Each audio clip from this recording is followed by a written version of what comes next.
30% podjetij je v marcu delalo na relaciji podjetje podjetju oziroma je v nujnih primerih le končalo tekoča dela, pri čemer jim je promet upadel za približno 25%, pojasnjujejo v območni obrtno-podjetniški zbornici.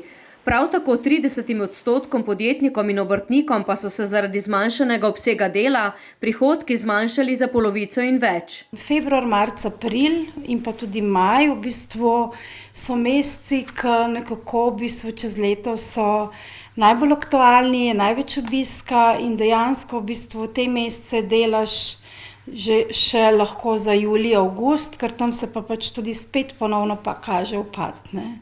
Odlok o začasni ukinitvi dejavnosti je imel tudi širše posledice.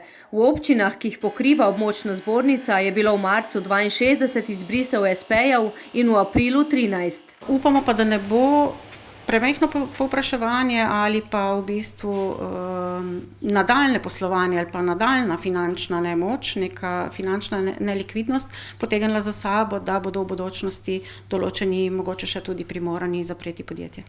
Tudi v tekstilni panogi je in še bo stanje zelo težko, meni šivilja Renata Novak.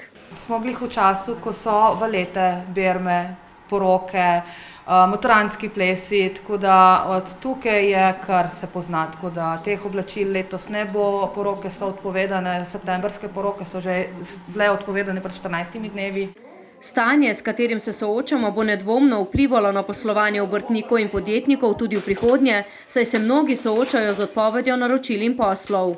Moramo se zadolževati, zato da bomo lahko preživeli zdajšnje obdobje in te kredite bo potrebno tudi vrniti, ne? Zelo bo pomembno, da prvič podjetniki ne zgubijo nekega zagona in optimizma oziroma svoje dejavnosti, delovanja naprej.